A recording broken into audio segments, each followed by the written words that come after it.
Anyone who's thought of being an artist has seen this meme. It's not that far from the truth of how you draw.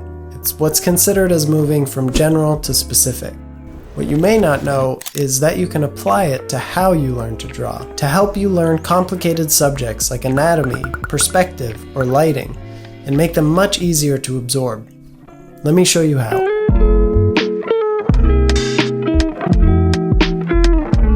On my first day of art class, I was asked to draw the figure. I had just swapped 4 years of computer science, spending my days coding, for ferociously scribbling with a pencil and some paper. It was really intimidating, and I had no idea where to start. Thankfully, my teacher stepped in, and he gave me a way to draw the figure using ellipses. Kind of a weird way to approach the figure, but I literally used ellipses to describe every major part of the body. And then I also used them as mass drawings, where instead of using line to define the forms, you're using value. Again, it was a really weird way to draw the figure.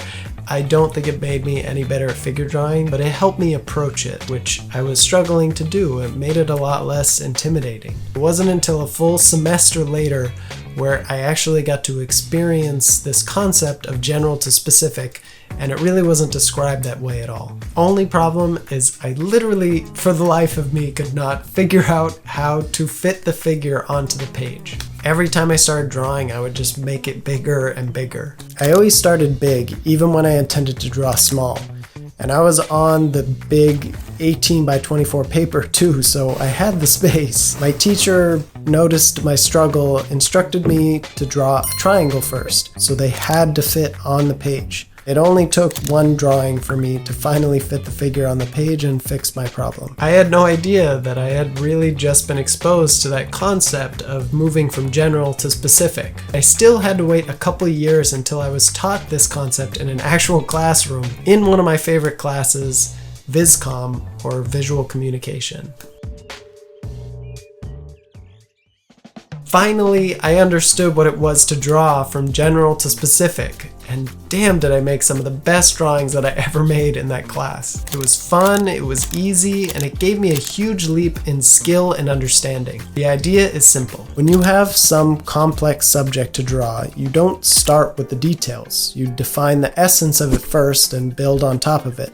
The best examples of this can be found in barg drawings. You can see in this example of a foot that they use both things I was taught, a triangle to mark 3 spots so that the foot fit the size of the page, and a general outline of the foot to work from. Notice how there are no details in the lines yet. They're all straight or gently curved lines, and then they further break up the line into more detail with each pass. It makes a drawing much easier to manage. This concept of general to specific is important for drawing and painting, but it also applies to learning these subjects as well. One of the biggest barriers of studying art is this massive feeling of being overwhelmed. It feels like you have to know so much just to draw and paint something very simple, and the more that you learn about it, the more you feel like you're behind before you even get started. The more I realized I didn't know, the more overwhelming it got. I realized I had to apply this concept of general to specific, not just to my drawings, but to learning the subjects themselves. I want to learn character design, and to do that, you have to learn the figure. And you can't get away with half-assing your work. You have to really learn anatomy to draw incredible figures. Not just that, but you need a thorough understanding of perspective, design, lighting, clothing and fashion, folds, and you have to do all that with different kinds of body types. It's a lot. And that's before you even tackle the subject of adding environments so you can have scenery and background to your characters. That's why it feels like there's such a big barrier. Any path, any subject that you're trying to learn comes with a laundry list of expectations. If it feels endless, you're not alone. This is where that concept of general to specific can make things feel less intimidating and less overwhelming. If I were to put a figure in front of you, you're going to try to draw the whole thing, right? Straight to detailed anatomy as a beginner is a tall ask. It looks impossible. That's why usually, unless you have a teacher straight out of hell, you start with boxes. You learn perspective. And then you apply those simple boxes to the basic building blocks of the figure.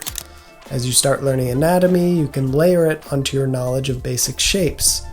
Your boxes become rib cages, skulls, and pelvis shapes in their basic forms. Every piece of knowledge you learn moves you through this general to specific landscape. If you tried to study detailed rib cages and muscles from the start, you'd be completely overwhelmed. No matter what level your abilities are, you can always return to this concept of general to specific to layer on new knowledge and make the overwhelming lighter in comparison.